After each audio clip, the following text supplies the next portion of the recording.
Hi, boys and girls. Just So Stories by Rudyard Kipling. And the next one is number 6, A Sing-Song of Old Man Kangaroo. Okay. Not always was the kangaroo as now we do behold him, but a different animal with 4 short legs. He was grey, and he was woolly, and his pride was inordinate.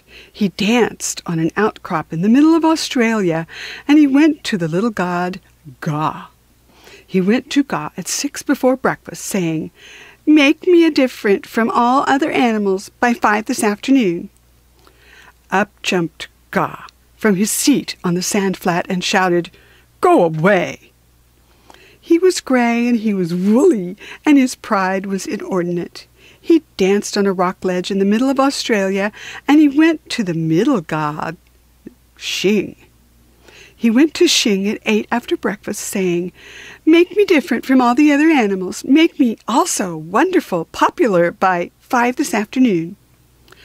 Up jumped Xing from his burrow in the spinifex and shouted, "Go away!" He was grey and he was woolly, and his pride was inordinate. He danced on a sandbank in the middle of Australia, and he went to the big god Quong.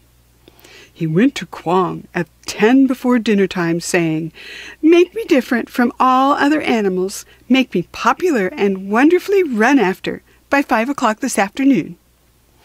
Up jumped Quong from his bath in the salt pan and shouted, "Yes, I will!"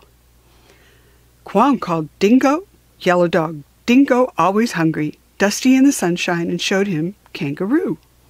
Quong said, "Dingo, wake up, Dingo. Did you see that gentleman dancing on an ash pit? He wants to be popular and very truly run after. Dingo, make him so." Up jumped Dingo, Yellow Dog Dingo, and said, "What? That cat rabbit?" Off ran Dingo, Yellow Dog Dingo, always hungry, grinning like a coal scuttle, ran after Kangaroo. Off went the proud kangaroo on his 4 little legs like a bunny. This, O beloved of mine, ends the first part of the tale. He ran through the desert, he ran through the mountains, he ran through the salt pans, he ran through the reed beds, he ran through the blue gums, he ran through the spinifex, he ran till his front legs ached. He had to. Still ran Dingo, Yellow Dog Dingo, always hungry, grinning like a rat trap, never getting nearer, never getting farther, ran after Kangaroo. He had to. Still ran Kangaroo, Old Man Kangaroo. He ran through the tea trees, he ran through the mulga, he ran through the long grass, he ran through the short grass, he ran through the tropics of Capricorn and Cancer, he ran till his hind legs ached. He had to. Still ran Dingo, Yellow Dog Dingo, hungrier and hungrier, grinning like a horse collar, never getting nearer, never getting farther, and they came to the Wollongong River. Now, there wasn't any bridge, and there wasn't any ferry boat, and Kangaroo didn't know how to get over, so he stood on his legs and hopped. He had to. He hopped through the Flinders, he hopped through the cinders, he hopped through the deserts in the middle of Australia. He hopped like a kangaroo. First, he hopped 1 yard, then he hopped 3 yards. Then he hopped 5 yards, his legs growing stronger, his legs growing longer. He hadn't any time for rest or refreshment. He wanted them very much. Still ran Dingo, Yellow Dog Dingo, very much bewildered, very much hungry, and wondering what in the world, or out of it, made Old Man Kangaroo hop. For he hopped like a cricket, like a pea in a saucepan, or a new rubber ball on a nursery floor. He had to. He tucked up his front legs, he hopped on his hind legs, he stuck out his tail for a balance weight behind him, and he hopped through the darling downs. He had to. Still ran Dingo, Tired dog Dingo, hungrier and hungrier, very much bewildered and wondering when in the world or out of it would old man Kangaroo stop. Then came Quong from his bath in the salt pans and said, "It's 5 o'clock." Down sat Dingo, poor dog Dingo, always hungry, dusky in the sunshine, hung out his tongue and howled.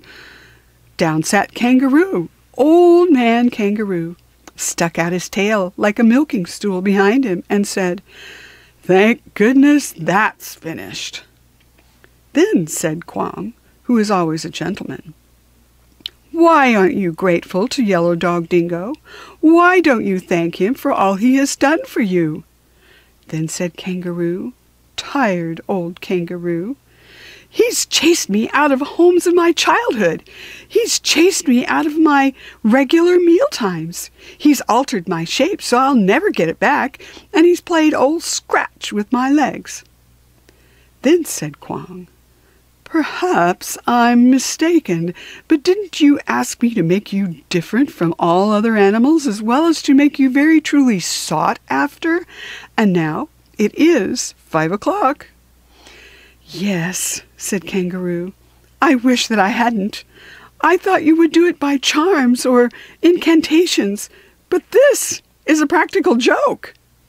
"Joke?" said Quong from his bath in the blue gums. "Say that again and I'll whistle up Dingo and run your hind legs off." "No," said Kangaroo, "I must apologize. Legs are legs, and you needn't alter them so far as I am concerned.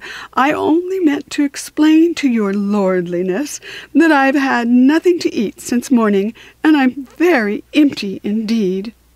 "Yes," said Dingo, Yellow Dog Dingo, "I am just the same situation. I've made him different from all other animals, but what may I have for my tea?" Then said Quong from his bath in the salt pan, "Come and ask me about it tomorrow, because I'm going to wash." So they were left in the middle of Australia, Old Man Kangaroo and Yellow Dog Dingo, and each said, "That's your fault." The end. Well, this is a little poem about the race that the kangaroo and the yellow dog dingo had, and I'm going to read it like kind of like an old-time sportscaster, okay, about a race. Here we go. This is the mouth-filling song of a race that was run by a boomer, run in a single burst, only event of its kind, started by Big Gog Quong from Wara Bora Gagaruma. Old Man Kangaroo first, Yellow Dog Dingo behind. Kangaroo bounded away, his legs working like pistons, bounded from morning till dark, 25 feet to a bound. Yellow Dog Dingo lay in a yellow cloud in the distance, much too busy to bark. My, but they covered the ground. Nobody knows where they went or followed the track that they flew in, for that continent hadn't been given a name. They ran 30 degrees from Torres Saints to Lewin. Look at the atlas, please. And they ran back as they came. Supposing you could trot from Adelaide to the Pacific for an afternoon's run, half what these gentlemen did, you would feel rather hot, but your legs would develop terrific. Yes, my importunate son, you'd be a marvelous kid.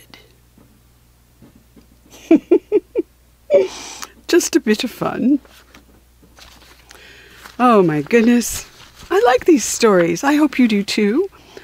Until we read together again next time, boys and girls. Bye-bye.